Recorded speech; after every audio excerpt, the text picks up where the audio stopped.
আপনি কি জানেন সামনে ঈদের শপিং করতে হবে। ভাবলাম গার্লফ্রেন্ডকে নিয়ে শপিং করব। বাসা থেকে টাকা নিছি মোট 23,000 টাকা। 15,000 টাকার ফোন কিনবো, আর 3,000 টাকা প্রাইভেটে দিব, আর 5,000 ঈদের শপিং এর জন্যে। প্রেমিকারে দিলাম ফোন। আমি বললাম যান শপিং করতে যাব, আমার সাথে যাবা? গার্লফ্রেন্ড বলল হ্যাঁ যান যাব। বাবা মাত্র 2টা ড্রেস কিনে দিছে। মাত্র 2টা ড্রেস দিয়ে কি ঈদ হয় বলো? আমি বললাম হ্যাঁ, 2টা দিয়ে কি আর ঈদ হয়? 23,000 টাকায় নিলাম। কি না কি হয় ভেবে প্রথমে গেলাম ওর ড্রেস কিনতে। ভাবলাম ওর কাজ ছেড়ে আমি কিনবো। ড্রেস 2টা ও পছন্দ করলো, কিন্তু একটার ওড়না নাই। আমি কিছু বললাম না। বিল হলো 9,500 টাকা। আমার হাত থেকে ড্রেসের ব্যাগ নিয়ে বলল যান বিল দাও, আমি স্যান্ডেলের দোকানে যাচ্ছি। আমি তো একটা ঝটকা খেয়ে গেলাম। শালা কয় কি 9,500 টাকা কেমনে দেবো? ভাবলাম পরে দিবে হয়তো, তাই পুকুত করে টাকাটা দিয়ে স্যান্ডেলের দোকানে গেলাম। মহারানী বসে বসে পায়ে দিয়ে স্যান্ডেল চেক করতেছে।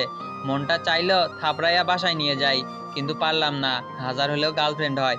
মহারানী স্যান্ডেল নিল 2,800 টাকা দিয়ে। ভাবলাম এই বিল অন্তত ওই দিবে, কিন্তু এ কি, এইটাও আমাকেই দিতে বললো। ভাবলাম বড় লোকের মেয়ে, পরে হয়তো সুদ সহ ফেরত দিবে। আমার খরচ অলরেডি 12,300 টাকা হয়ে গেছে। আমাকে বললো যান আমার একটা ব্রেসলেট কিনে দিবা। আমি তো রাইগা কইলাম ব্রেসলেট কি করবা? ব্রেসলেট তো ছাগলিরা পরে বাবু। ও খেপা বলল আমি ছাগলি?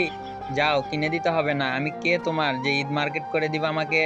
আমি আবেগে আপ্লুত হয়ে আর কি না করিনি, ব্রেসলেট নিয়ে দিলাম 4,750 টাকা দিয়ে। 1,750 টাকা শেষ কইরা দিল হারামি। ইচ্ছা করলো সবকিছু কায়রা নিয়ে কানপট্টি ফাটায় দিই থাবড়ায়া। আমাকে পাবলিক প্লেসে জড়ায় ধরলো আর বলল আমার জান অনেক ভালো, জান আসো, আসল জিনিস তো কিনেই নাই। আমাকে জড়িয়ে ধরাতে আমার মন আমার বিরুদ্ধে গিয়ে গলে গেল। ওরে নিয়ে গেলাম কসমেটিক্সের দোকানে। এই লিপস্টিক, ওই আইলাইন, ওই চুড়ি, ওই শাল, আমার মেজাজটা গরম হয়ে গেল। সব মিলিয়ে 1,500 টাকা শেষ। ও বলল জান সেই কখন এসেছি, এত কিছু কেনাকাটা করলাম, খুব ক্ষুধা লাগছে। আমি অনিচ্ছা সত্ত্বেও রেস্টুরেন্টে ঢুকলাম ওরে নিয়া। হাই হারামি মাইয়া, একের পর এক অর্ডার দিল। রমজান মাসে রোজা তো নাই, সাথে এতগুলো শপিং কইরা মহারানীর মতো চিকেন খাচ্ছে। বিল আসলো 450 টাকা।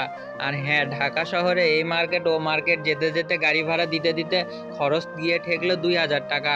আমার তো হার্ট অ্যাটাকের অবস্থা। খোদা এমন গার্লফ্রেন্ড শত্রুরেও দিও না।